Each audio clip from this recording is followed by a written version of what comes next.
BA part second में हम second paper पढ़ रहे हैं। सेकंड पेपर के अंतर्गत जो हमारा टॉपिक चल रहा है, हमने सांप्रदायिकता के, राष्ट्रीय एकता के मार्ग में जो बाधाएं आ रही थी हम उनको पढ़ रहे थे।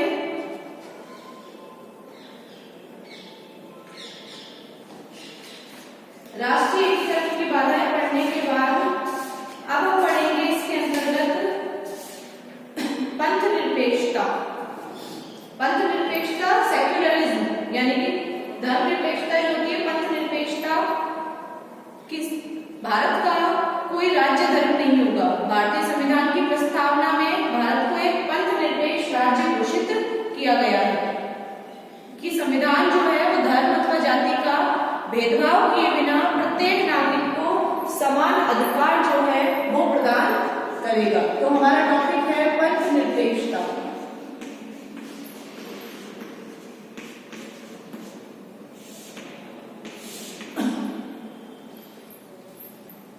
तो सबसे पहले है इसकी परिभाषाएं। अर्थ है परिभाषा।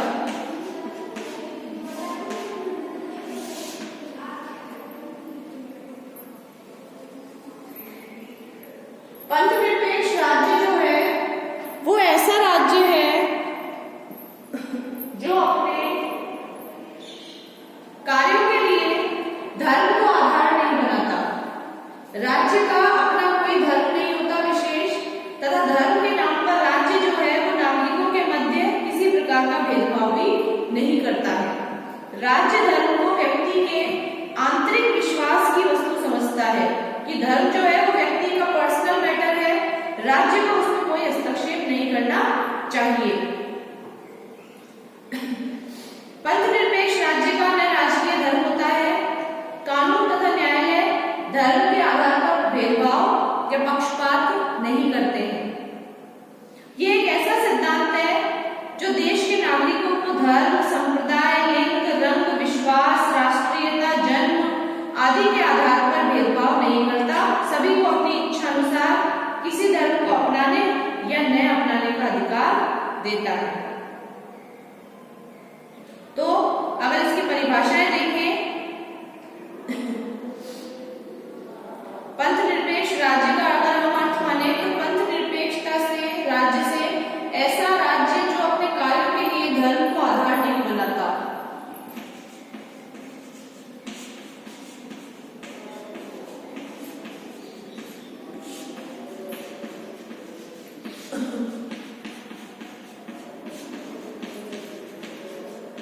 ऐसा राज्य है जो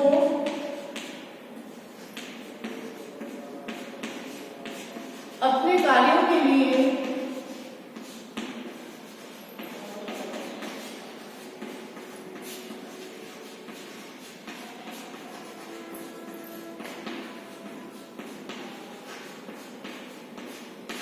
धर्म को आधार नहीं बनाता।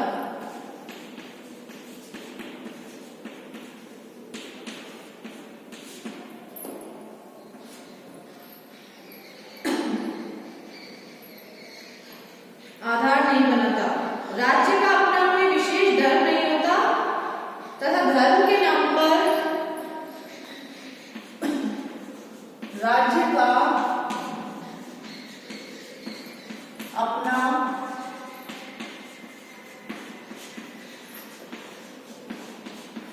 कोई धर्म नहीं होता तथा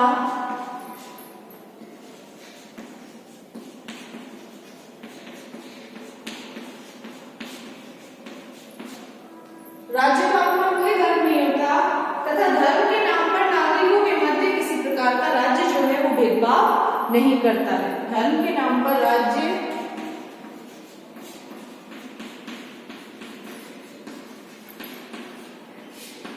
नागरिकों के बीच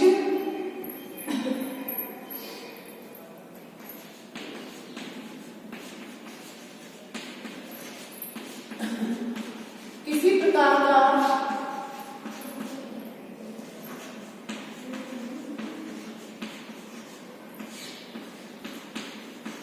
भेदभाव नहीं करता है।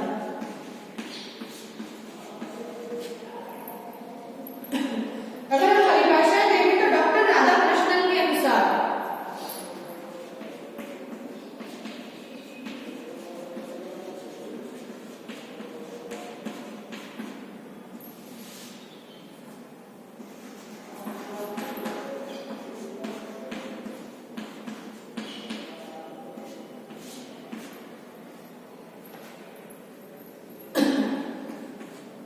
डॉक्टर राधाकृष्णन के अनुसार अगर हम पंथ निरपेक्षता की परिभाषा देखें तो पंथ निरपेक्ष होने का तात्पर्य अधर्मी होना अथवा संकुचित धार्मिकता पर चलना नहीं होता, वरन उसका तात्पर्य होता है पूर्णतः आध्यात्मिक होना।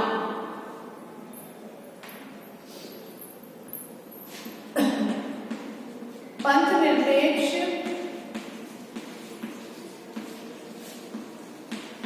होने का तात्पर्य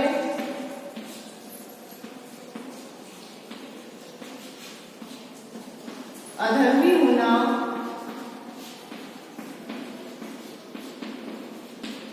नहीं होता, अधर्मी होना नहीं होता अथवा संकुचित धार्मिकता पर चलना नहीं होता अथवा संकुचित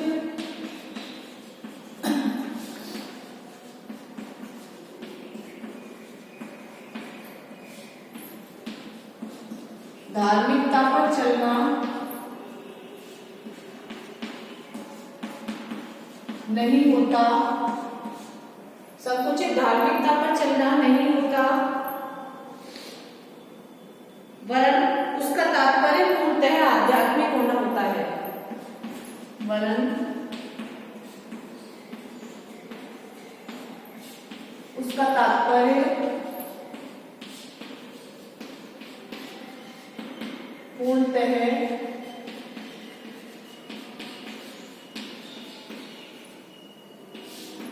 आध्यात्मिक होना होता है।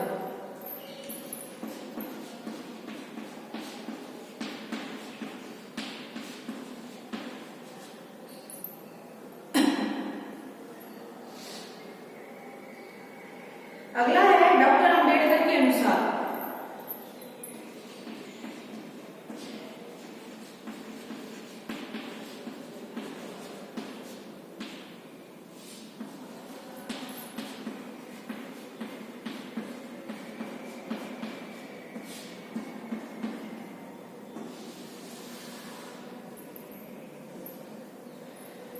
पंथ निरपेक्ष राज्य का अर्थ ये नहीं है कि हम लोगों की धार्मिक भावनाओं का आदर नहीं करेंगे।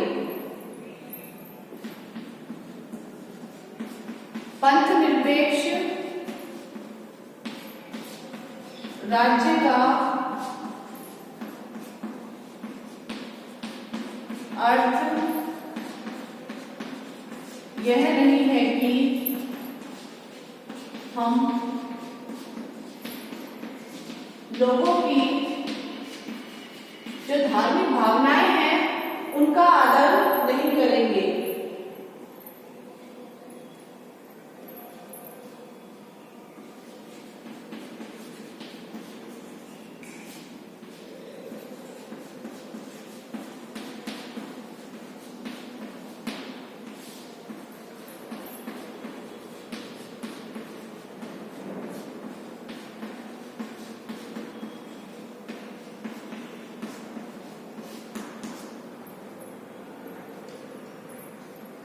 इसका तो केवल यही अर्थ है कि राज्य लोगों पर किसी धर्म को नहीं थोपेगा।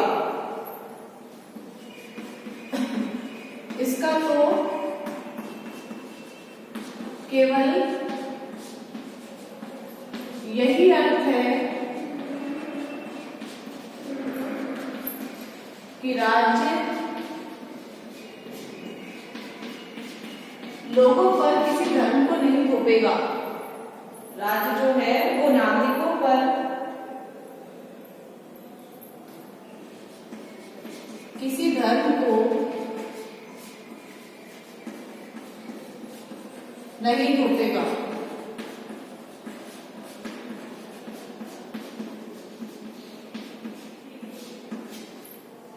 डॉक्टर अंबेडकर ने ये परिभाषा दी है पंथ निरपेक्ष राज्य की।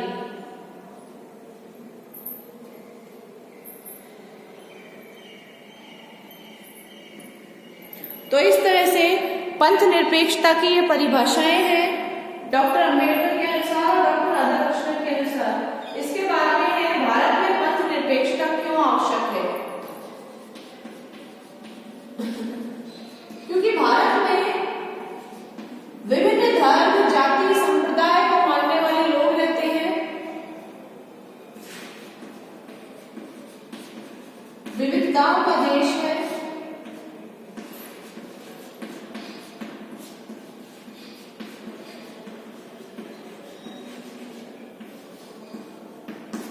भारत में पंथ निरपेक्षता क्यों आवश्यक है।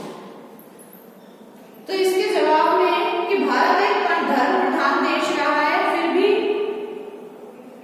इसने किसी एक धर्म को नहीं अपनाया। पश्चिम के जितने भी देश हैं वहां पर सभी ने किसी न किसी प्रधान धर्म को राज्य धर्म के रूप में ग्रहण कर रखा है। फिर भी भारत के नए संविधान और लोकतंत्र की स्थापना करते समय पंथ निरपेक्षता का ध्यान रखा गया है, क्योंकि भारतीय संस्कृति का मूल मंत्र ही धर्म रहा है। धर्म ही भारतीयों का प्राण रहा है।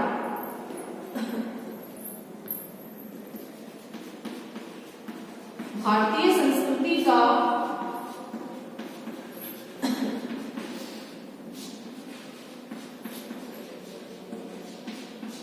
मूल मंत्र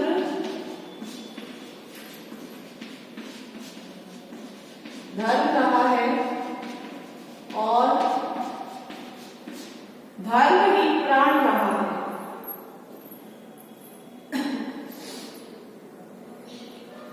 और धर्म ही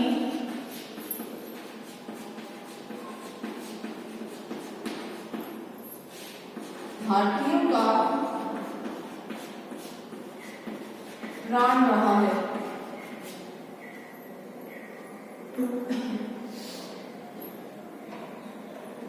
उनका संपूर्ण जीवन धर्म से ओतप्रोत रहा है।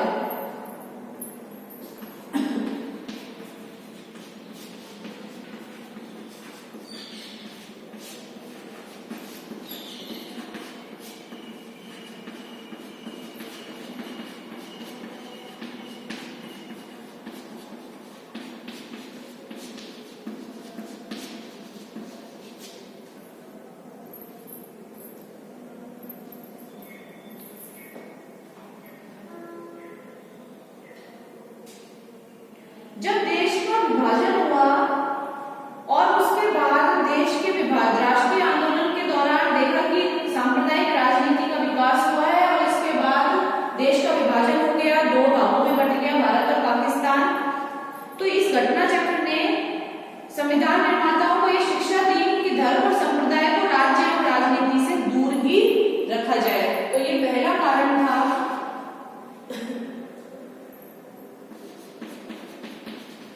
राष्ट्रीय आंदोलन में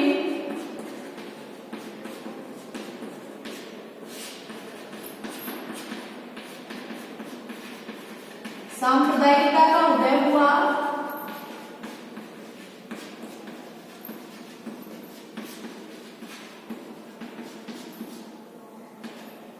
परिणाम स्वरूप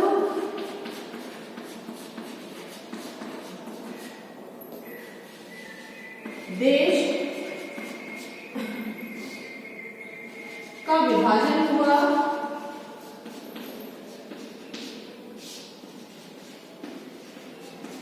तो संविधान निर्माताओं ने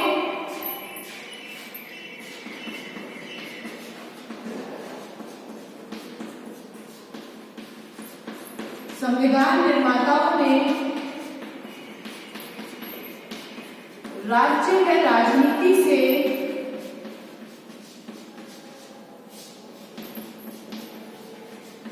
धर्म को दूर रखना ही ठीक समझा।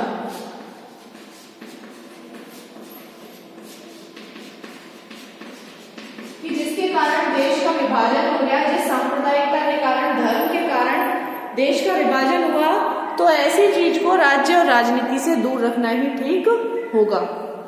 तो ये पहला कारण था, नोट कर लीजिए आप इसे।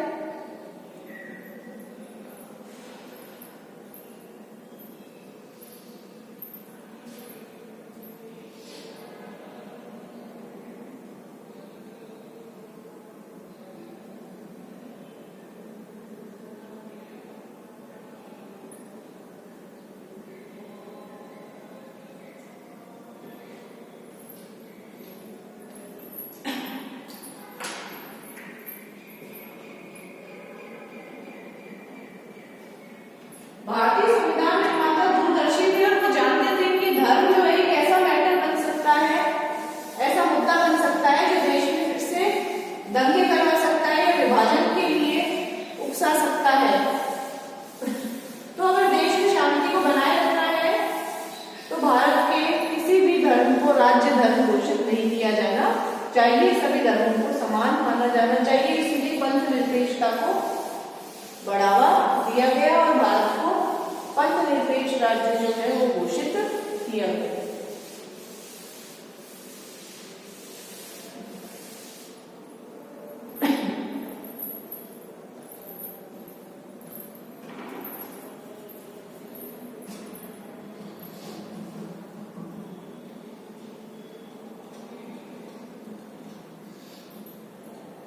दूसरा है, भारत में धार्मिक अल्पसंख्यकों के हित में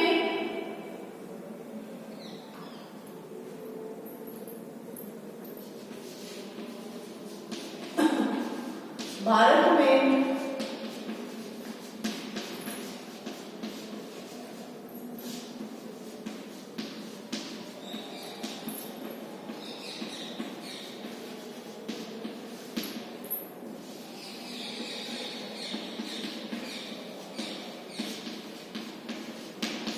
धार्मिक अल्पसंख्यकों के हित में पंथ निरपेक्षता का आदर्श ही सबसे बड़ा हित में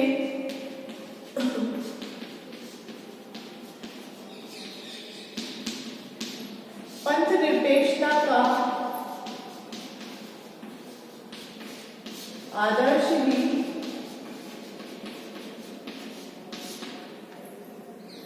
सबसे बड़ा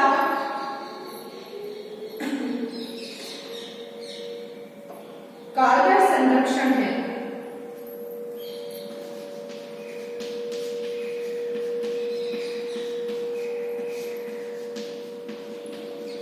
कि भारत के अंदर विभिन्न धर्मों को मानने वाले लोग रहते हैं और ऐसे में यदि उन्हें संरक्षण देना है, चाहे मुसलमान हो या फिर उसके अतिरिक्त सिख, पारसी, जैन, बौद्ध, कोई से भी धर्मावलंबी हो, भारत में पंथ निरपेक्ष राज्य जो है वो घोषित किया गया है, जिससे कि सभी धर्मों को संरक्षण दिया जा सके। तीसरी बात जो थी कि भारत में जो नए संविधान के द्वारा लोकतांत्रिक शासन प्रणाली अपनाई गई और लोकतंत्र में सभी नागरिकों को समानता का अधिकार होता है, इसीलिए पंथ निरपेक्षता को बनाए रखा गया। क्योंकि विभिन्न धर्मों के अनुयायी यदि किसी राज्य विशेष को संरक्षण देते हैं या फिर कोई राज्य किसी धर्म विशेष को संरक्षण देता है या द्वेष रखता है, तो किसी धर्म के मानने वालों को उच्चतर या निम्नतर मानता है, तो राज्य के नागरिकों में समानता नहीं बरत सकता। तो तीसरा है, भारत के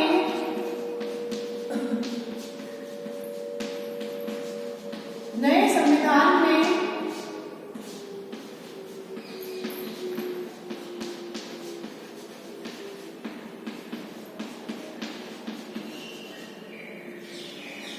लोकतंत्रात्मक शासन प्रणाली को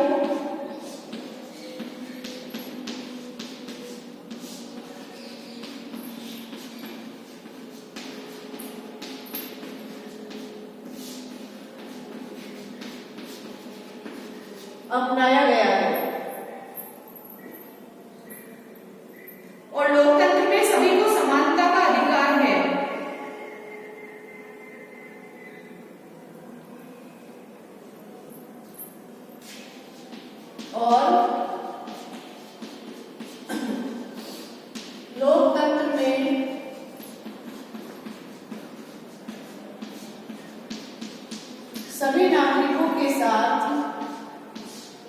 सभी नागरिकों को समानता का अधिकार प्राप्त है।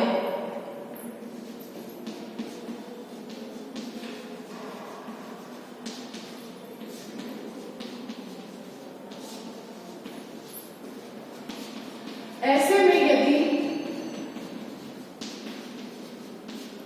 राज्य जो है वो किसी एक धर्म विशेष को महत्व देता है, यदि राज्य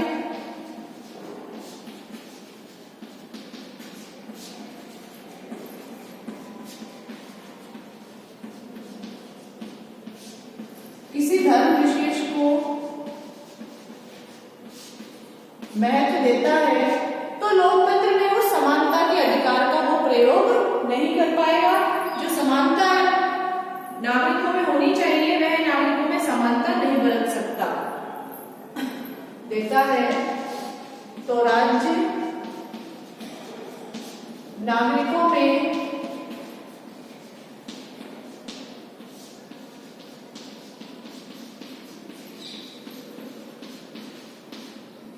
समानता नहीं बरत सकता।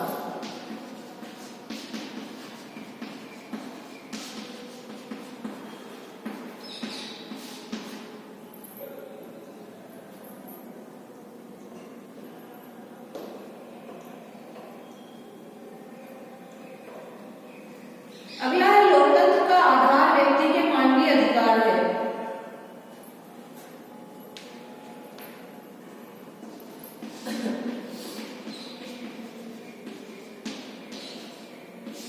लोकतंत्र का आधार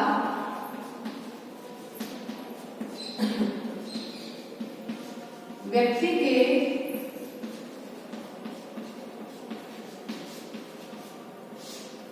मानवीय अधिकार है।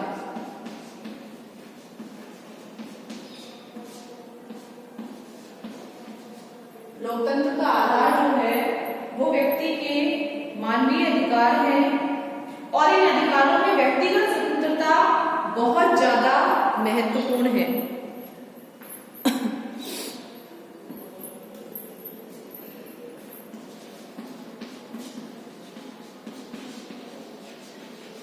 इन अधिकारों में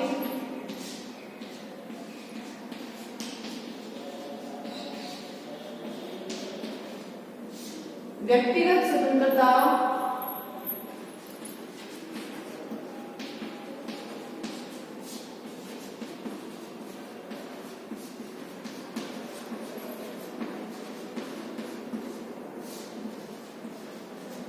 बहुत महत्वपूर्ण है। धार्मिक स्वतंत्रता किसी व्यक्तिगत स्वतंत्रता का अंग होती है, इसीलिए धार्मिक आधार पर भी स्वतंत्रता दी गई है।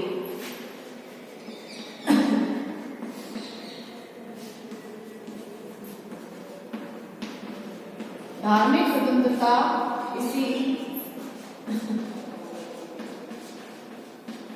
व्यक्तिगत स्वतंत्रता का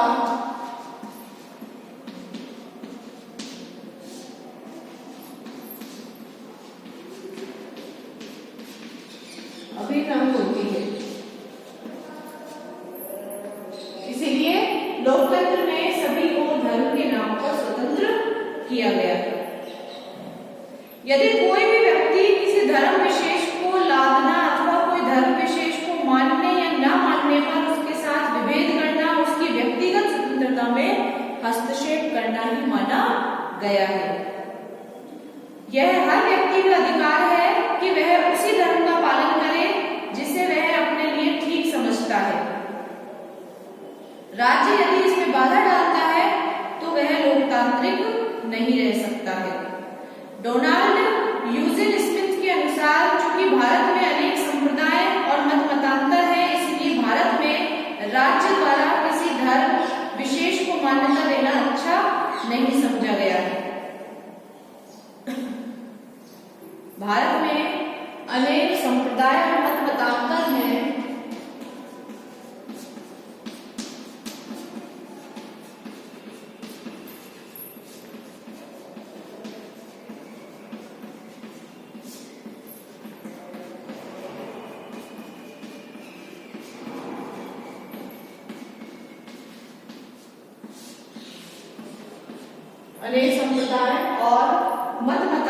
हैं,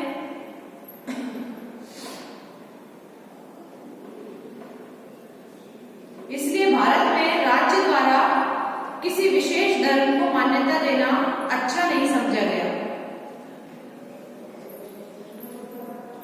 इसलिए भारत में राज्य द्वारा किसी धर्म को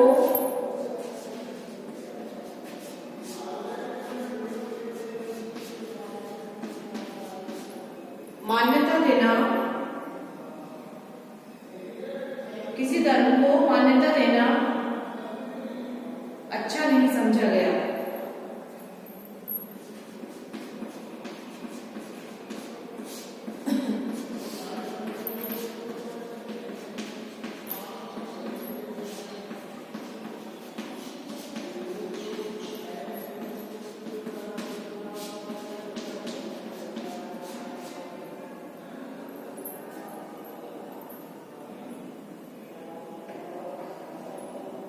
पंथ निरपेक्षता की आवश्यकता पर जोर देते हुए जो कानून के विशेषज्ञ हैं डॉक्टर लक्ष्मीपल सिंघवी, उन्होंने भी कहा है कि ये राष्ट्रीय एकीकरण का एक साकार विचार है। इसमें राष्ट्रीय जीवन की बिखरी हुई संपन्नता को पल्लवित करने की क्षमता है कि अगर आपको राष्ट्र में एकता लानी है तो आपको पंथ निरपेक्षता का मार्ग अपनाना होगा। डॉक्टर लक्ष्मीपल सिंघवी ने लिखा है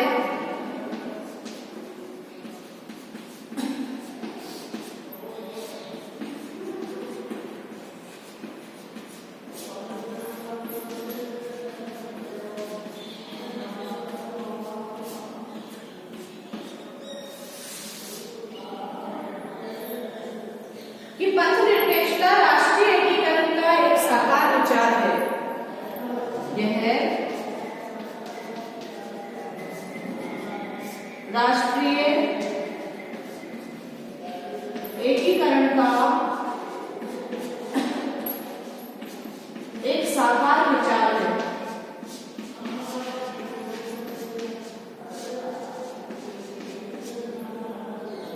राष्ट्रीय एकीकरण का एक साकार विचार है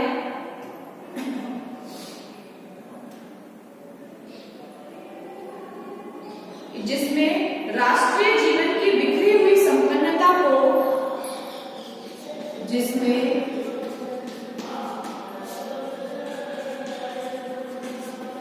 राष्ट्रीय जीवन की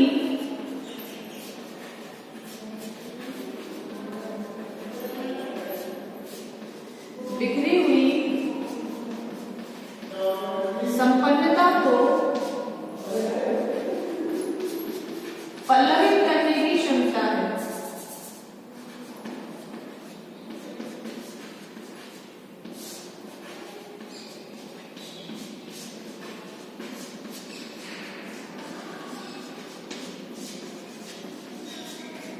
नोट कर लीजिए आप इसे।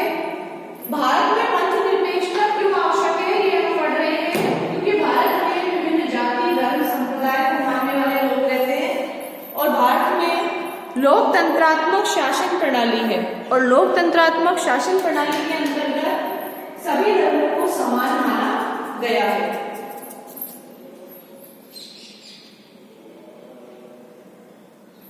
और सभी धर्मों को समान मानने के लिए ही पंथ निरपेक्षता को राज्य के द्वारा अपनाया गया है।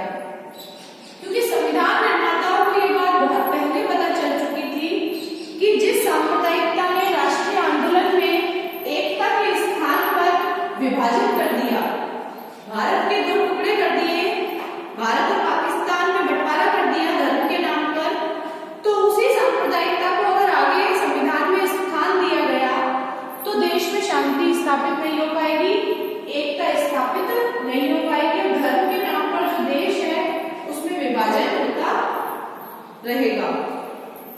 और यदि विकास करना है तो धार्मिक एकता सबसे ज्यादा आवश्यक है। और दूसरी बात यह कि भारत के अंदर जो लोकतंत्रात्मक शासन प्रणाली है, और लोकतंत्र का मतलब होता है जनता का शासन,